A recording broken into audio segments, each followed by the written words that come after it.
noite, irmãos, a graça e a paz do Senhor Jesus. Amém? Louvado seja o nosso Deus. Bom estarmos aqui nessa noite, reunidos para adorar e bendizer o nosso Deus, esse Deus que é santo, que é maravilhoso. Amém? Vamos abrir as nossas Bíblias no Salmo de número 150.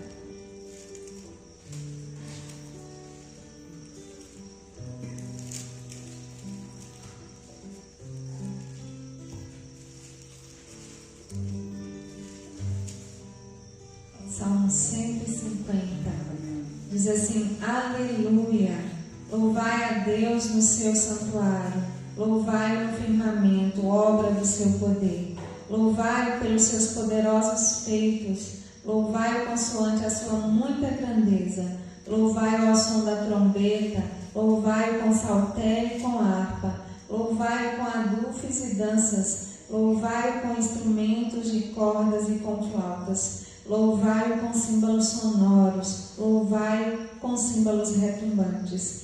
Todo ser que respira, louve ao Senhor. Aleluia. Amém? Um convite a louvarmos ao nosso Deus. Louvai, louvai, louvai. Nós devemos louvar o nosso Senhor em todo o tempo. Nós devemos louvar o Senhor enquanto há vida em nós, né? Como diz aqui, todo ser que respira, louve ao Senhor. Que nós possamos louvar o Senhor em todo o tempo, em qualquer circunstância, onde quer que nós venhamos estar. Nós possamos louvar o nosso Deus, porque Ele é misericordioso, porque Ele é bondoso, porque Ele é santo, único digno de ser louvado, de ser exaltado. Amém? Vamos orar ao Senhor nesse momento, apresentar diante dEle as nossas vidas, em nome de Jesus. Soberano Deus, eterno Pai, a Ti, Senhor, toda honra, toda glória, a Ti somente todo louvor, toda exaltação. Glorificamos a Ti, Senhor, exaltamos a Ti porque Tu és um Deus santo, Deus poderoso, um Deus grandioso, um Deus rico em bondade e misericórdia, um Deus que tem nos amado, um Deus que tem cuidado de nós. Louvamos a Ti, ó Deus, erguemos a Ti nesse lugar um altar de adoração, pois só o Senhor é digno de toda honra e de toda glória. Pedimos ao Senhor, Deus, perdão pelos nossos erros e falhas, que o Senhor nos purifique, ó Deus, em nome de Jesus, nos habilitando a levantar mãos santas em louvor e adoração a Ti. Ó Deus, nós nessa noite nos rendemos ao Senhor, ó Deus, com o coração grato a Ti, pelo Teu cuidado para conosco, pela Tua bondade, Senhor, pela Tua misericórdia. Nós Te louvamos, ó Deus, porque o Senhor tem nos permitido estar em Tua casa, com vida, com saúde. Ó Deus, nós Te louvamos por isso, bendizemos a Ti, ó Deus, porque o Senhor tem nos sustentado, o Senhor tem nos fortalecido, o Senhor tem suprido, ó Deus, cada uma das nossas necessidades, e nós Te agradecemos por isso. Agradecemos a Ti, ó Deus, pelo ar que respiramos. Agradecemos a Ti, ó Deus, pelo pão de cada dia. Ó Deus, agradecemos ao Senhor por cada irmão que se encontra aqui nessa noite. Por aqueles também, ó Deus, que não puderam vir, ó Deus, por motivo de força maior. Mas nós agradecemos ao Senhor também por cada um deles, porque são nossos irmãos em Cristo Jesus. Agradecemos a Ti por tudo e pedimos ao Senhor que o Senhor receba o nosso louvor, que o Senhor receba a nossa adoração, ó Deus, pois Te entregamos de todo o nosso coração, em nome de Jesus, para a glória do Senhor. Amém. Louvado seja o nosso Deus. Vamos adorar o Senhor, o nosso ser, a nossa voz, dizer que Ele é merecedor de toda a honra, de toda a glória. Nós agradecemos a Ele. Eu Te agradeço, Deus, por se lembrar de mim, e pelo Teu favor é o que me faz crescer. Eu vivo pela fé e não vacilo, eu não paro.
Sustentar minha vida, Senhor Jesus.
Ele veio sim a mim.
continua sendo Deus se a doença vier. Ele é Deus se curar eu for. Ele é Deus se tudo der certo. Ele é Deus, mas se não der, continua sendo Deus se Deus quiser. Ele é Deus se não quiser. Ele é Deus se a porta abrir. Ele é Deus, mas se fechar, continua sendo Deus se a doença vier. Ele é Deus se curar eu vou. Ele é Deus se tudo der certo. Ele é Deus, mas se não der, continua sendo Deus, nosso Deus,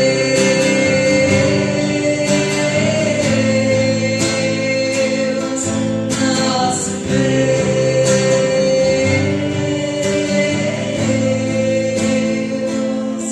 nosso Deus, santo, puro, verdadeiro, nosso Deus justo, nosso Deus fiel, nosso Deus santo, aquele que amamos e servimos. A Ele, pois, toda honra, toda glória, todo louvor, toda exaltação somente a Ele. Amém? Glória ao nosso Deus. Vamos sentar mais um cântico. Enquanto isso, você pode continuar adorando ao Senhor, adorando também com o seu dízimo, a sua fé, em nome de Jesus. Olha para a pessoa que está aí do seu lado, diga para ela: não pare. Amém? Amanheceu, nada pesquei, parecia ser apenas mais um dia como qualquer outro. Estava cansado, sem forças, desanimado, decidido a largar tudo e parar. Deus conhece tua estrutura, sabe o que está fazendo. Mesmo que seja difícil, não pare, Ele está vendo. Colheu toda essa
vou te honrar. Filho, eu vou te honrar. Filho, eu vou te honrar. Amém. Louvado seja o nosso Deus. Que o Senhor ministre aos nossos corações aquilo que Ele já tem preparado para cada um de nós. Amém?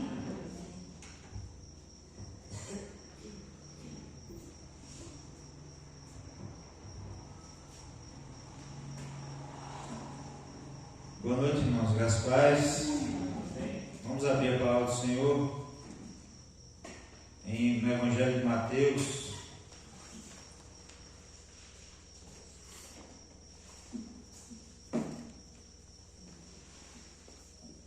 Mateus capítulo 10.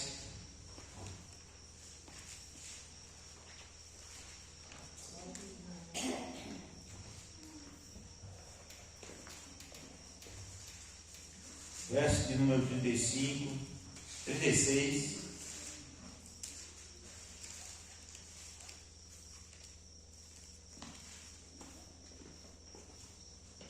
Mateus capítulo 10, verso 36. Amém? Todos abriram? Diz assim a palavra do Senhor: assim os inimigos do homem serão os da sua própria casa. Quem ama seu pai ou a sua mãe mais do que a mim, não é digno de mim. Quem ama seu filho ou sua filha mais do que a mim, não é digno de mim. Amém? Vamos orar. Pai, bendito seja o teu nome, digno de todo o nosso louvor e da nossa adoração, e nós entregamos nessa noite. Ó Deus, pedimos que o Senhor receba os nossos louvores de forma agradável, como sacrifício agradável ao Senhor. Também as nossas ofertas, ó Deus. Que o Senhor continue abençoando e suprindo a necessidade da tua igreja. Ó Deus, nós pedimos em nome de Jesus. E pedimos, ó Deus, também que o Senhor ministre aos nossos corações, ó Deus, acerca da tua palavra nessa noite. Que o Senhor ministre, ó Deus, o Senhor conhece cada dificuldade de cada lar. Ó Deus, e por isso nós pedimos, ó Deus, que o Senhor abençoe cada irmão aqui, cada família, ó Deus, em nome de Jesus. Nós pedimos assim para o louvor da glória do Senhor. Amém. Amém. Esse texto que nós lemos é um momento em que Jesus reúne os seus discípulos e, vamos dizer assim, de uma forma mais moderna, Deus dá a ideia para eles. Deus vai dizer como é que vai ser o ministério deles. Ele diz, dentre outras coisas, que em muitos lugares eles irão, expulsarão demônios, pessoas serão curadas, mas também vai ter muitos lugares que as pessoas não vão aceitar eles, e a cidade que eles não aceitar, ela sacode o pó, a poeira do pó, e haverá menos rigor para Sodoma e Gomorra do que para a cidade que ia acontecer isso. E vocês vão dentro da sua família, no verso 35, pois vim causar divisão entre os homens, entre o homem e seu pai, entre a filha e sua mãe, entre a nora e sua sogra. E aí no verso 36 ele diz: assim os inimigos do homem serão da sua própria casa. Ele está dizendo que para seus discípulos, para os servos do Senhor, que muitas vezes a oposição que vai ser contra eles vai ser os da própria casa. Os problemas que vai encher a cabeça sua, que enche a minha cabeça, que enche a sua cabeça, muitas vezes não é o da sociedade. Os problemas que mais enchem a nossa cabeça de preocupação são os da nossa própria casa. São os problemas de dentro de casa que nós nos preocupamos.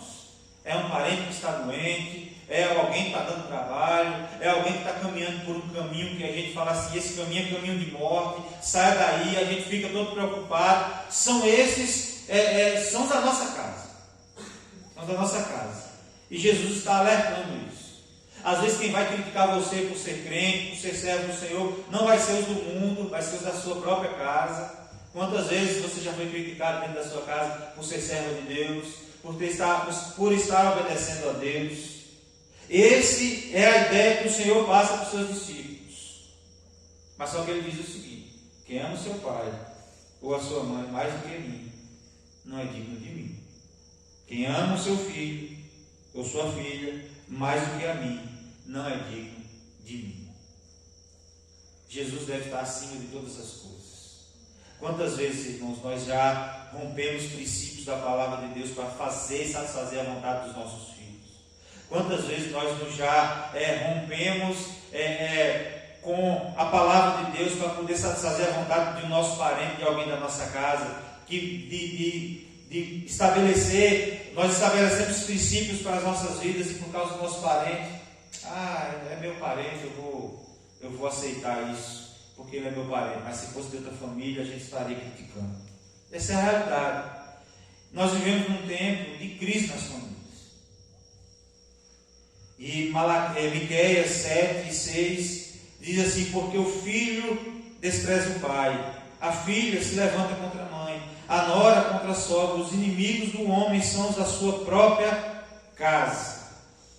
Essa foi uma declaração também feita por Paulo em 2 Timóteo 3, de 1-6, que a situação das famílias, que fala sobre a situação das famílias nos últimos dias. E é por isso que, irmãos, nós precisamos refletir o que tem feito as pessoas se revoltarem umas contra as outras, pensando que são inimigos umas das outras, ao invés de se unirem. E o nosso verdadeiro inimigo, nós precisamos ter essa consciência, não são os da nossa casa. A palavra do Senhor diz que a nossa luta não é contra carne e sangue, não é contra os seus parentes que você tem que lutar, e nem é com as armas desse mundo, porque a palavra também do Senhor nos diz que as armas da nossa milícia não são carnais, mas são poderosas em Deus para destruir fortalezas e toda vez que se levanta contra o povo de Deus. Quais são os inimigos da família? Sobre isso eu gostaria de compartilhar com os irmãos nessa noite, porque, como a Bíblia já nos ensinou, não é o nosso parente que vai ser nosso inimigo de fato. O que Jesus está dizendo aqui não é isso. É que a oposição que vai trazer preocupação muitas vezes, as situações que envolvem a família, que é muito complexa, e muitas vezes nós vamos ter dificuldade na nossa casa de conduzir as coisas, vai gerar preocupação nas nossas vidas e muitas vezes vai atrapalhar até o nosso ministério, a nossa vida. E é por isso que nós precisamos refletir sobre os inimigos da família. Quem são esses inimigos da família? Em primeiro lugar, o materialismo. Mateus 6:21 diz que porque onde está o teu tesouro, aí está também o teu coração. A prosperidade tem enganado muitas famílias. E aqui, irmãos, eu preciso explicar bem isso, porque muitas vezes a gente fala e as pessoas entendem como se prosperidade fosse algo ruim, e não é algo ruim. A Bíblia diz que é Deus quem faz o homem ser próspero. E a prosperidade, ela vai além de ter bens, de ter dinheiro na conta, de ter bens materiais, se tem um carro ou se não tem carro. Prosperidade vai muito mais além disso. Porque para muitos, para um homem dizer, eu sou um homem próspero, ele vai ter uma casa na roça. Nem tão grande, mas ele fala assim, eu sou próspero, porque eu já tenho uma casa na roça. Outros vai dizer assim, eu sou próspero porque eu tenho um avião. E outros vai chegar a dizer assim, eu sou próspero, sabe por quê? Porque eu tenho carne no ensino do meu feijão e do meu arroz todos os dias, agora que antes não tinha. E agora eu tenho todos os dias. Muita gente vai dizer, eu sou próspero por causa disso. Não tem paixão por outra coisa a não ser isso. E muitos, nesse afã de querer buscar ter coisas para poder ser próspero, muitos se frustram e atrapalham. A gente já viu vários tipos de casos que as pessoas, na procura da prosperidade, de ter bens materiais, trocam princípios e valores da palavra de Deus para conseguir esses valores. É um político que é honesto, ele vai para a política, ele se corrompe para poder obter dinheiro além do seu salário. É um trabalhador que que para poder obter um cargo melhor na empresa, ele desfaz de princípios, ele mente para obedecer o seu patrão, ele faz qualquer coisa desse tipo para obter algo melhor na vida. Pessoas que matam para obter lucro em cima, pessoas que jogam. Você sabia que o problema do jogo que a gente fala assim, jogo é errado. E aí eu espero que ninguém da igreja jogue no bicho, essas coisas. Sabe por que é errado? Aí a gente fala assim, porque é avareza. É porque é avareza. Porque é avareza. Sabe por que é errado? Porque quando você ganha, milhares de outras pessoas perderam para você ganhar. O dinheiro que você ganhar no jogo, tem que alguém perder para você ganhar. É por isso que é errado. É você ter lucro em detrimento ao prejuízo de outros. É por isso que às vezes as pessoas falam que é errado, na igreja se explica que é errado, mas nem diz por que é por causa disso. Porque quando eu compro um pacote de arroz, por mais caro que seja, o cara vai ter o lucro por estar vendendo um pacote de arroz, mas eu vou estar tendo o benefício de estar tendo arroz na minha casa para me alimentar. É diferente no jogo. Enquanto alguém vai num bingo e ganha um carro, aqueles outros todos que estavam lá perderam para você ganhar. Para valer a pena aquele bingo ganhar. E as pessoas antigamente viviam com recursos mínimos. É só você conversar com os mais velhos. Quando a gente olha para a Bíblia, o que é que se tinha para gastar? Não tinha conta de água, não tinha conta de luz. O que tinha, o que a própria Bíblia diz, não deis ansiosos por coisa alguma, nem porque a vez de beber, nem de comer, nem de se vestir. Era a preocupação do povo antigamente. Era comer e se vestir, comer, beber água e se vestir. A preocupação do povo do deserto era com a comida e com a água que podia faltar. E Deus mandava um maná e fez a rocha jorrar água e alimentar e matar a sede daquele povo. Era a preocupação do povo antigamente. E atualmente as pessoas querem ter tudo primeiro. E a gente via assim, os casamentos. Os casamentos era algo tão simples. Fazia um bolo com aquela forma de buraco no meio, aquela forma comum, e jogava ali uma calda de chocolate por cima, e era festa de casamento, e fazia os mocotó, e as famílias, imagina esse lugar aqui pequeno naquela época, fazendo uma rodia de família aqui no fundo do quintal de uma casa, fazendo comida e uma zoada maior do mundo, por causa de um casamento.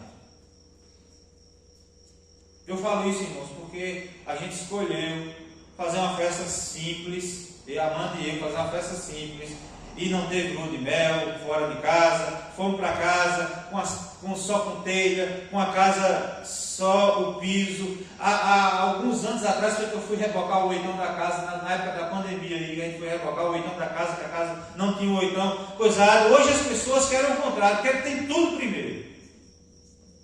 Querem ter tudo primeiro, para poder dizer que tem, para impressionar os outros,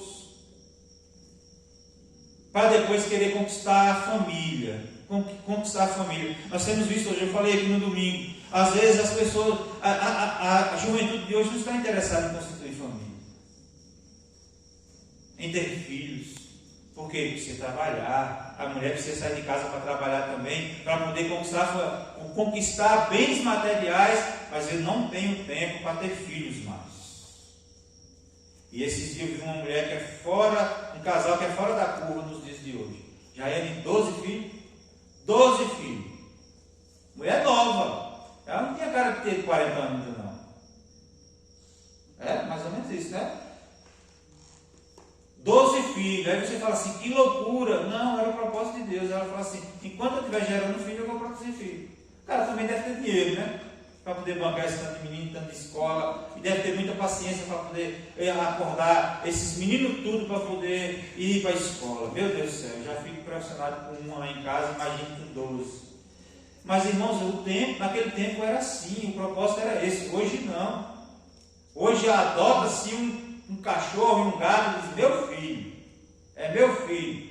Hoje eu estava vendo um vídeo de uma cachorrinha vestida com uma roupa de fada, vem a cachorra de lá para cá com as asinhas da fada, e ele falando assim, comprei uma fantasia para minha filha, eu estou esperando a filha aparecer, quando eu olho a cachorra. Por quê? Porque um cachorro é muito mais barato que manter do que um filho, não tem escola. E aí a gente fica olhando a sociedade de hoje, irmãos, E o materialismo tem levado pessoas a tomar esse tipo de atitude.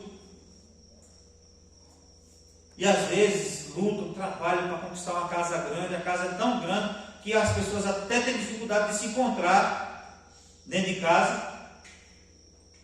Porque tem que pegar elevador para poder ir para os quartos. E às vezes é mais fácil ligar para a pessoa do que ir lá atrás da pessoa, ver como é que a pessoa está. Então vendo que é a casa. E aí substitui valores que são essenciais para a vida da família. Os pais não devem pensar que dar tudo o que um filho pedir significa uma boa criação. Às vezes a gente fica olhando assim. Tem hora que a gente fica com dó de dizer não aos filhos da gente, sabe? Mas a gente sabe que é preciso dizer não. Porque a realidade da vida é que ele vai receber muitos nãos. Não para um namoro, não para um trabalho, não para a oportunidade de comprar, adquirir um carro ou uma casa ou qualquer outra coisa. Ele não vai ter condições, nem sempre ele vai ter condições de reformar suas casas, de ter um carro que deseja. Nem sempre a vida não vai ser assim. Eu me lembro que eu era pequeno, para mim as coisas, quando a gente é pequeno, a gente é novo, as coisas parecem que é tudo mais fácil. E como eu já trabalhava, já tinha minha rocinha, que vou deixar lá separado para eu plantar meu feijão, e já tinha meu gado, e já tinha tudo, eu falei, quando eu tiver 15 anos eu vou comprar um carro, vou comprar uma moto de motocross, que eu era incutido por motocross, comprar uma moto de motocross, porque aqui no Prespac tem uma pista de motocross, eu vou correr de motocross, e irmãos, mas demorou de eu ter uma moto. Demorou de eu ter essa moto. Não de motocross, uma motinha comum para andar na rua. Para deixar de andar de bicicleta, mas demorou. As coisas não são como a gente pensa que é. E a gente fica olhando alguns filhos que falam assim, meu Deus, como esses meninos vão sofrer. Porque na hora que a bigorna da realidade bater, eles vão ver, eu não vivi isso dentro da minha casa.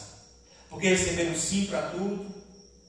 Às vezes a gente fica olhando assim, uns meninos que não querem ir na rua de pé, ali de pé na rua, que parece que não sabe nem andar direito ainda, porque não quer nem ir de pé, tem que ir de carro, tem que ir de moto, tem que fazer isso.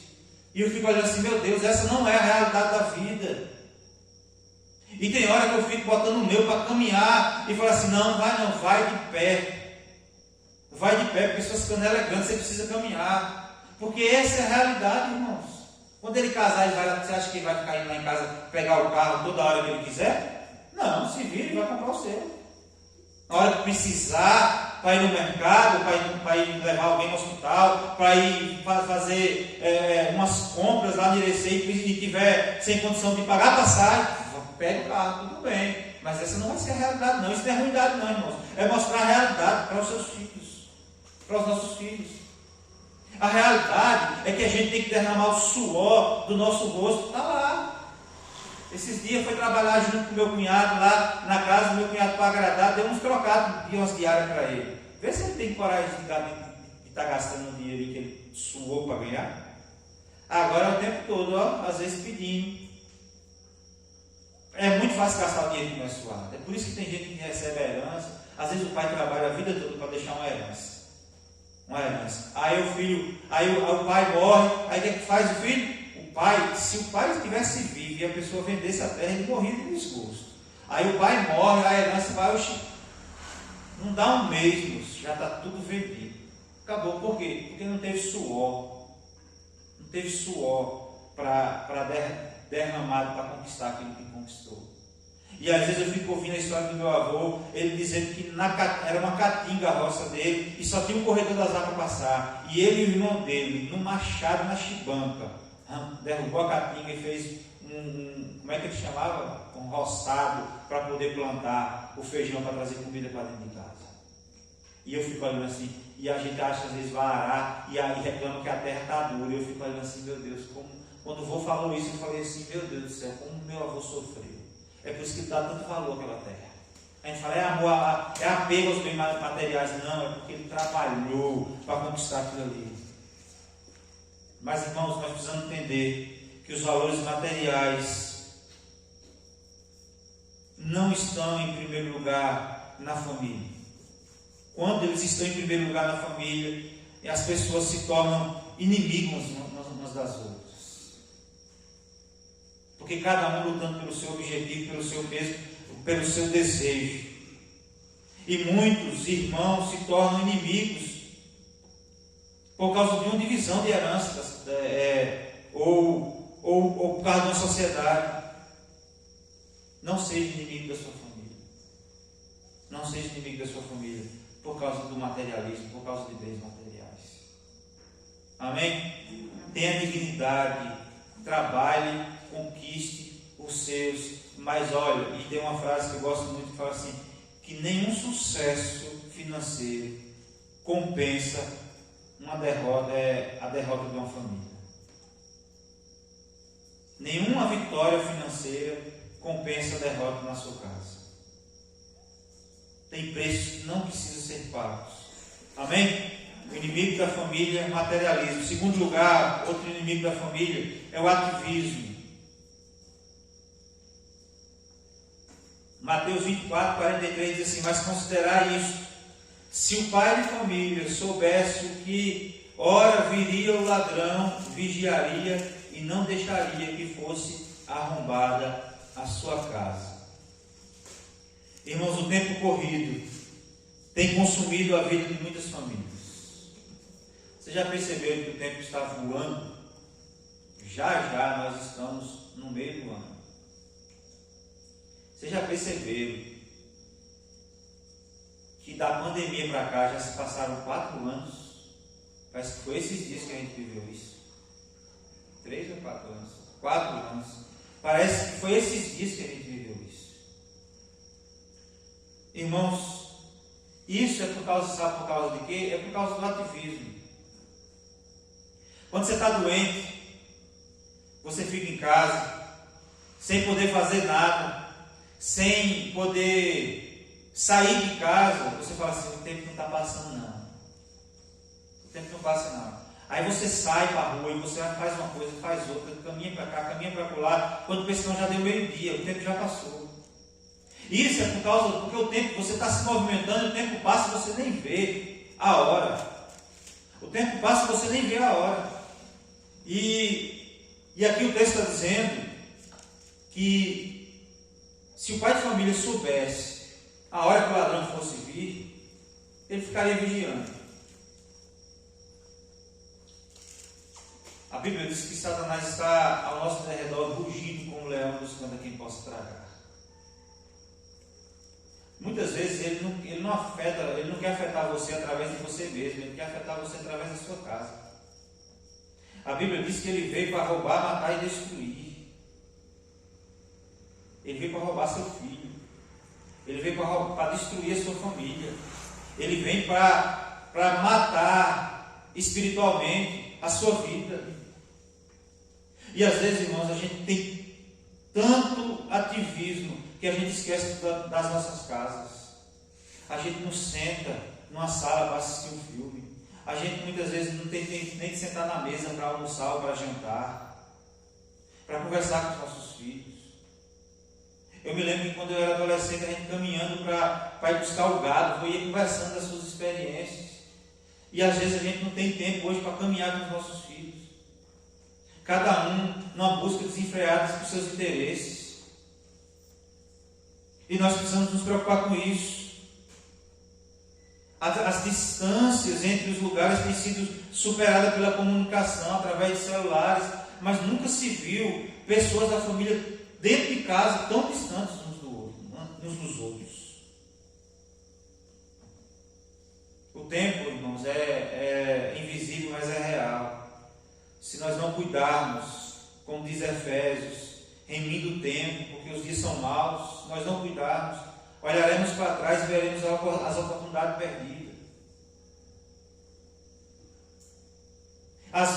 Muitas vezes, o nosso filho não vai entender porque ele está prestes a completar 18 anos e a gente fica no pé, procurando saber onde é que está, para onde vai, se recebe permissão ou não para ir nos lugares que vai. Às vezes ele não compreende, ele acha que com 18 anos já está velho demais para poder estar recebendo ordem de pai e mãe, mas é porque os dias são maus. E se a gente não se preocupar agora, a gente vai perceber que o tempo passou, irmãos. E aí você deve estar refletindo agora: poxa, muita coisa que eu poderia ter feito na minha vida, na vida dos meus filhos, passou. E agora, para correr atrás do prejuízo, está uma labuta. Mais tempo de oração ainda para poder buscar os seus filhos, para poder restaurar a sua família. Às vezes os membros da família não se tornam amigos, porque não tiveram tempo de se tornarem amigos.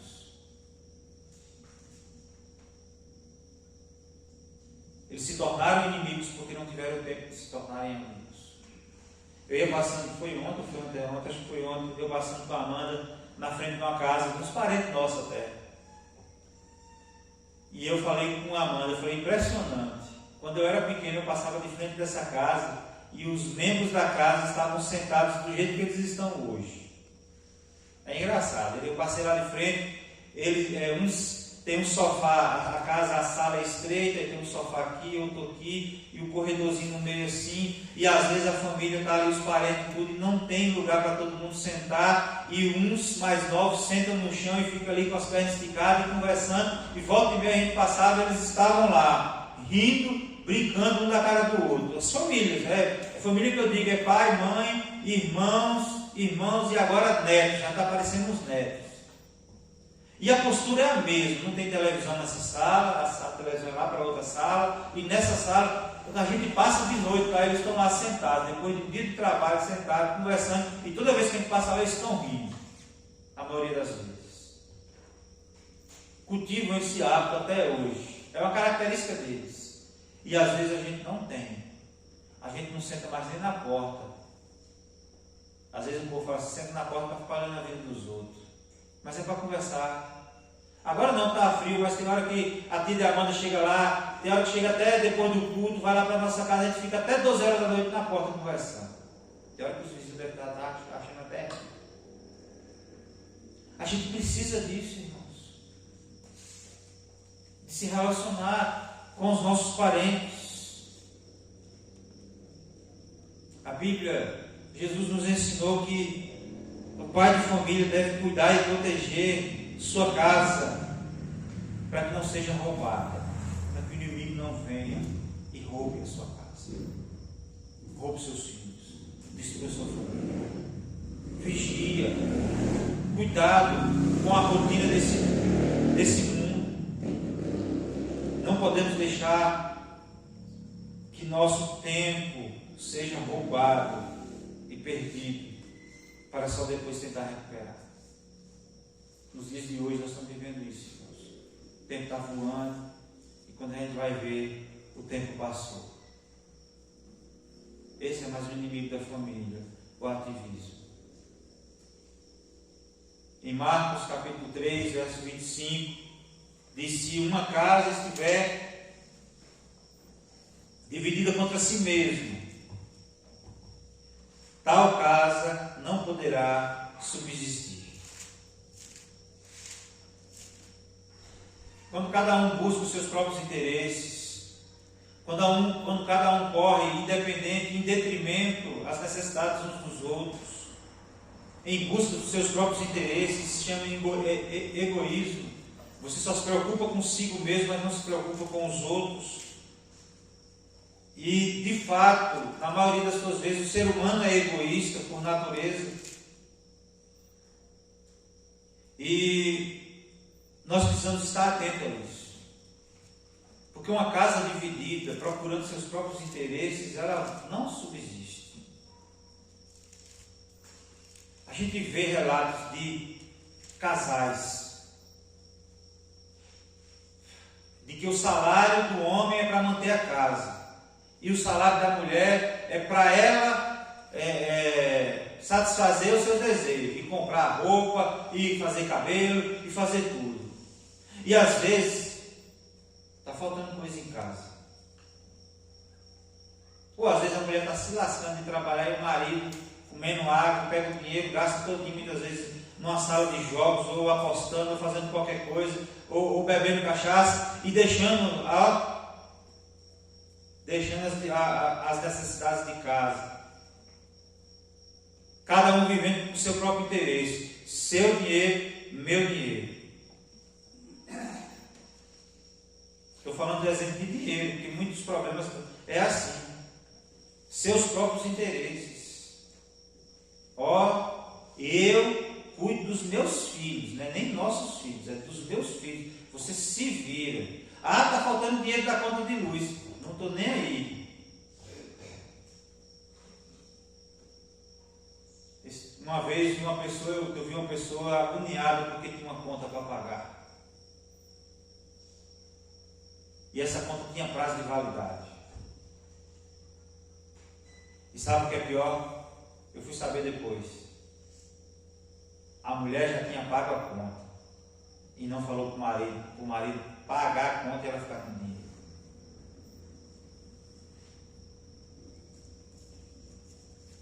Uma vez eu vi um relato, aí não sei se é verdade ou se é exemplificando. Um casal estava morando numa casa alugada. E o marido descobriu que a casa que estava alugada era da mulher dele. E ele depositando dinheiro numa conta. E ele, depois de 5 anos, ele descobriu que a casa era dela. Não sei se isso foi verdade, porque hoje na internet você não pode dar credibilidade a tudo. Mas você duvida que já aconteceu isso ou não? Se já teve uma ideia para gravar um vídeo, é porque já teve um caso. Essa é a realidade, irmãos. Uma casa subdividida, ela não vai resistir. O texto de Filipenses 2,4 diz assim: não tenha cada um em vista o que é propriamente seu, senão também cada qual o que é dos outros.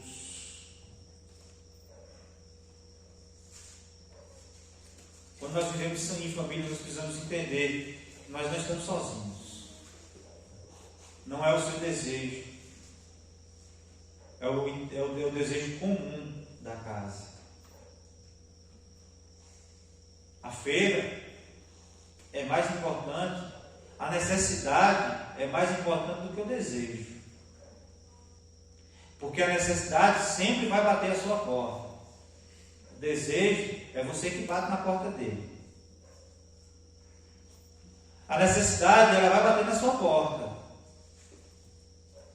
Mas o desejo é você que bate na porta dele, querendo ele. A necessidade sempre vai ser prioridade. Eu cito exemplo. Às vezes eu fico sem querer citar coisas pessoais porque está gravando, mas para não estar me expondo. Está aqui, ó, meu tablet, quem conhece, está desde quando eu comecei aqui. Já está quase pifando. Já não atualiza mais. E eu tenho um desejo e uma necessidade. Mas enquanto esse aqui estiver funcionando e eu não tiver condição de comprar o outro, eu vou usar esse aqui. Porque a necessidade é mais importante do que o desejo. Ele é desejo e necessidade. Tem vários modelos. Eu quero um tipo, aí é um desejo.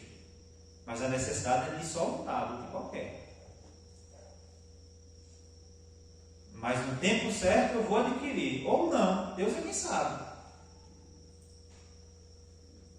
Mas a necessidade sempre vai ser prioridade. Amém, irmãos?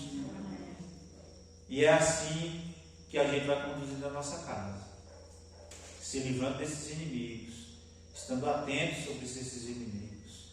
Volta e meia você vai passar por adversidades e você vai perceber que esses inimigos estão agindo dentro da sua casa. O egoísmo, o ativismo, o materialismo, bater na sua porta e atrapalhando a vida da sua família. E nós precisamos ficar atentos. Porque se tem uma coisa que nos deixa preocupados, são os problemas da nossa casa. De fato, o Rio Grande do Sul está sofrendo. Mas eu tenho certeza que nenhum de vocês nunca perdeu uma noite de sono por causa deles. Essa é a realidade. Porque querendo ou não, por mais que a gente se preocupe, a gente manda, esses dias fizeram uma campanha lá, a gente pegou umas roupas que tinha lá e botou lá no meio, fizeram os caixotes e mandaram para lá para ajudar. Mas a realidade é que enquanto uns estão sofrendo, outros tocar a sua vida também. Essa é a realidade. Que enquanto eles estão lá sofrendo, você está preocupado, você fala, nossa, vamos orar para aquele povo, vamos orar assim. Aí você olha assim, mas você levanta e fala assim, não posso fazer nada, eu preciso trabalhar para botar comida dentro da minha casa também. A realidade é essa, irmão. Mas quando tem gente da nossa casa trazendo problema para nós, a gente vê esses inimigos agindo dentro da nossa casa, e aí nós ficamos preocupados, perdemos o sono muitas vezes, lágrimas são derramadas. E nós, como servos de Deus, precisamos estar atentos a isso. Amém? Porque enquanto isso o inimigo está tentando destruir. O presbítero Gilberto uma vez falou bem assim, ó, dentro da sua casa, ele falou do seu casamento, todo dia tem uma parede sendo construída entre você e sua mulher. E como nós estamos falando de família aqui hoje, a gente pode olhar isso também para os nossos filhos. Tem uma parede sendo construída entre você e seus filhos, entre você e sua mulher. E você precisa estar quebrando essa parede todo dia. Ó. Enquanto a massa está mole, você vai derrubando a parede e fazendo o trabalho do inimigo ser vão, em nome de Jesus. A ação do inimigo ser vã, porque maior é o que está com você do que o que está no mundo. E é por isso que essa parede precisa ser derrubada todos os dias. Porque os inimigos, eles estão aí, agindo, tentando destruir sua casa, tentando destruir sua família. Mas eu quero convidar você a não aceitar isso em nome de Jesus. E se levantar como um soldado forte do Senhor e guerrear pela sua casa, lutar pelos da sua família.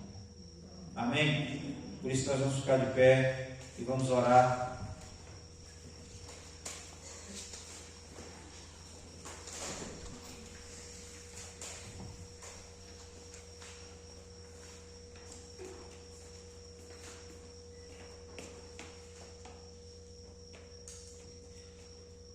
Deus Pai, louvado seja o nome do Senhor, obrigado pela Tua palavra.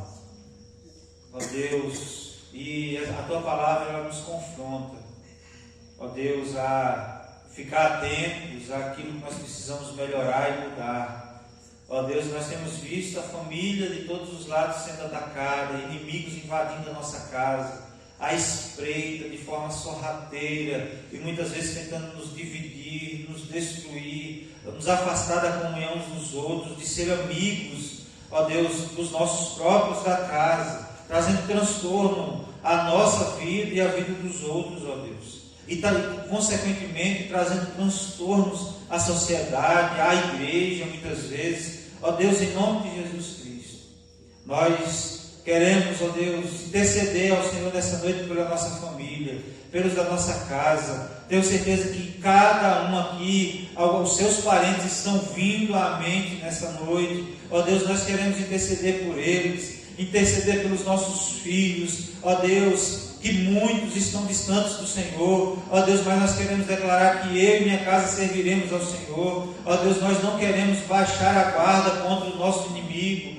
contra o inimigo das nossas almas, contra os inimigos que tentam invadir a nossa casa e tentar destruir a casa, destruir as famílias. Ó Deus, nós repreendemos em nome de Jesus toda ação do inimigo, toda seta do maligno, ó Deus, que vem tentar destruir as nossas famílias. Ó Deus, destruir os relacionamentos, destruir a comunhão entre um com os outros. Ó Deus, em nome de Jesus Cristo, que o Senhor, ó Deus, visite os nossos lares com a unção poderosa, que Teu Espírito convença aqueles que ainda não entregaram a sua vida ao Senhor Jesus, que entreguem, ó Deus, se convençam do pecado, da justiça e do juízo. Ó Deus, nós pedimos em nome de Jesus Cristo, que nós sejamos, ó Deus, soldados poderosos dentro da nossa casa, ó Deus, para, ó Deus, vencer as batalhas, lutar e vencer as batalhas contra esses inimigos, em nome de Jesus Cristo. Por isso nos revista da Tua armadura, ó Deus, em nome de Jesus Cristo, e por isso nos dê sabedoria que vem do alto, para conduzir a nossa casa. Nós oramos assim em nome de Jesus e para a glória do Senhor Jesus. Amém. Amém. Que Deus os abençoe, em nome de Jesus.